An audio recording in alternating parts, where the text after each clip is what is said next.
As we've been reporting, surcharges on electricity from Ontario, Canada took effect in 3 U.S. states Monday. Let's get to Canada and its threat to cut off energy exports to the U.S. in retaliation for the Trump tariffs. The backlash to President Trump's proposed tariffs on Canada. If pushed, we'll cut the power completely. That wasn't a threat from Russia or China. It came from Canada, our friendly neighbor just across the border. Hours after the U.S. slapped a steep 50% tariff on Canadian steel and aluminum, Ontario hit back, not with words, but with electricity.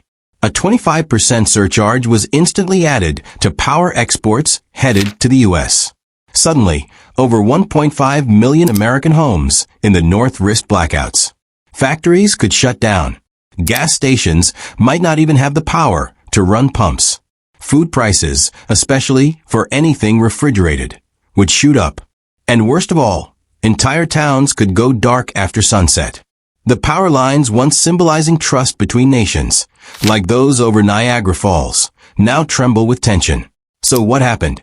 How did one of the world's strongest alliances turn electricity into a weapon? Let's break it down in today's video. Note, this video is an independent analysis based on public sources. It does not represent any organization or political stance. We encourage you to think critically and share your thoughts in the comments. It all started in June 2025. The U.S. launched a bold America First trade move, an 18% tariff on imported steel, 12% on aluminum, aimed directly at Canada, its biggest supplier. The goal was clear: revive American factories, bring back jobs, and flex industrial muscle. But geopolitics isn't a game of checkers. Canada didn't play the usual tit-for-tat. No soybeans or car tariffs. Instead, they hit something deeper: our energy lifeline. Overnight, long-term electricity deals, especially clean hydropower from Ontario and Manitoba, were frozen. Canada stopped being the polite neighbor. They became the one with their finger on the switch. For decades, America and Canada have shared more than a border. They're bound by over 31 major power lines. It's like a giant electrical umbilical cord. Canada, the smaller twin, quietly fed its energy-hungry sibling with cheap, clean, dependable power. And now, that cord was at risk of being cut. This wasn't just about lights going out. It was the symbolic unraveling of a trusted partnership. Canada's power isn't just clean, it's cheap. It costs 20 to 35% less than energy in key U.S. states. Why? Because it comes from massive hydro dams powered by gravity. Not gas, not coal, not oil. Just water. But here's the painful twist.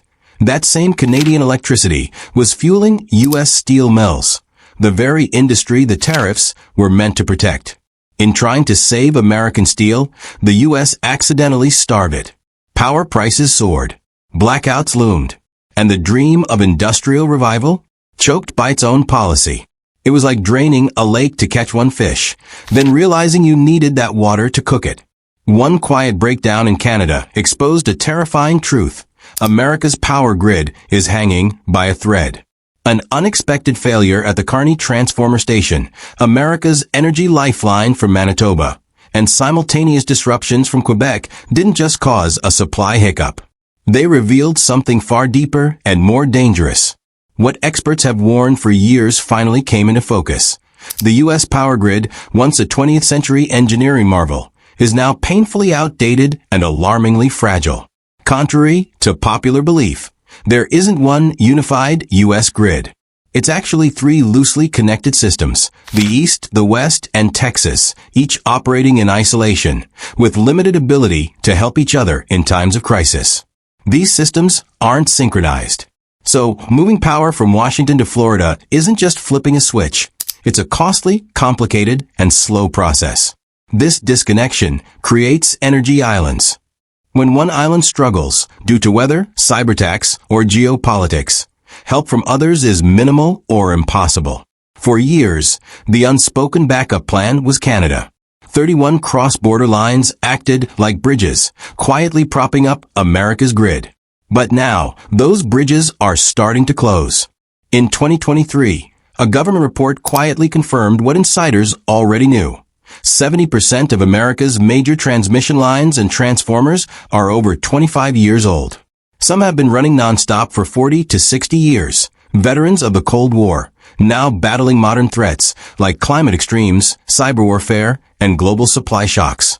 This isn't just about outages, it's about the risk of cascading failures. One part collapses, then another, triggering a domino effect that can take down entire regions.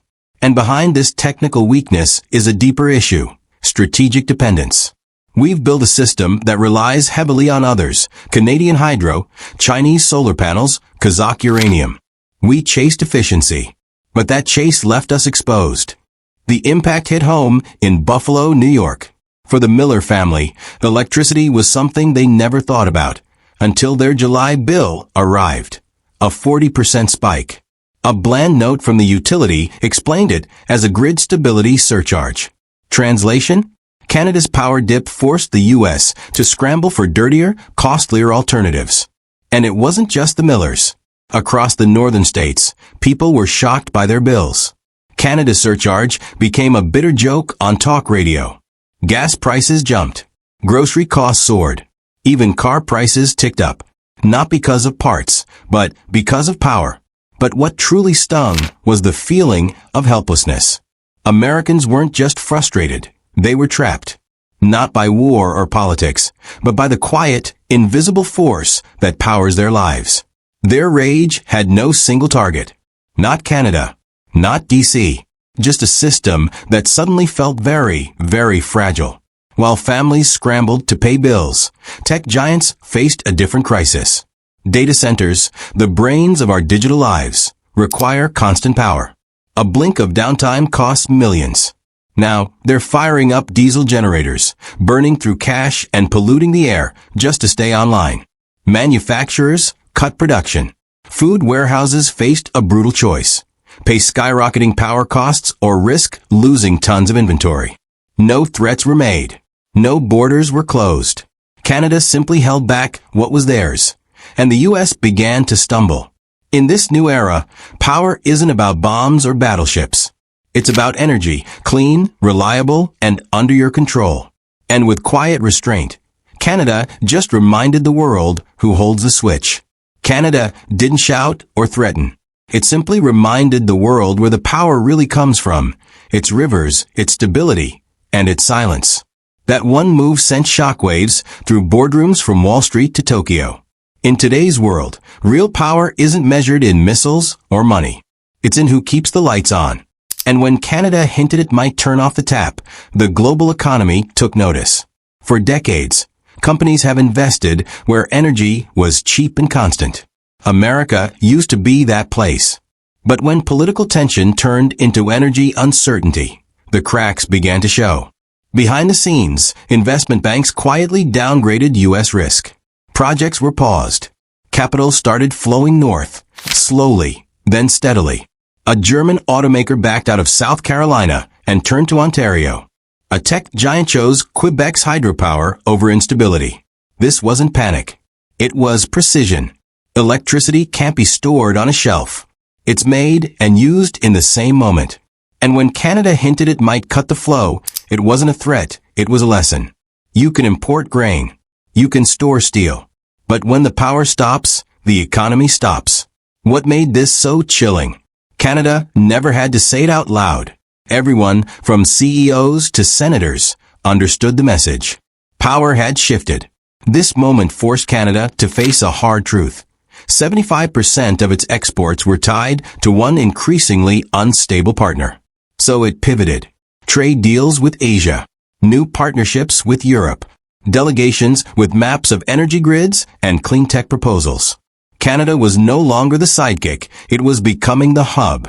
The world started to see Canada not just as polite and peaceful, but as essential. A reliable partner in an unreliable world. A country quietly building something bigger than influence, a future. While others made noise, Canada laid tracks. And in a chaotic global storm, nations now look for one thing above all: trust. This wasn't just a geopolitical shift, it was an identity shift. The world's second largest landmass, once orbiting its southern neighbor, is now charting its own path. With calm, quiet confidence. And the most powerful image of all? A simple transformer station in Ontario. Silent, steady, and holding more influence than any speech or summit. Because, in the 21st century, power isn't about who speaks loudest. It's about who controls the current. So ask yourself, when energy becomes a weapon, who really holds the power? Drop your thoughts in the comments. Who controls the switch? This was just the beginning. Hit that subscribe button and buckle up. Digital Garage has so much more in store.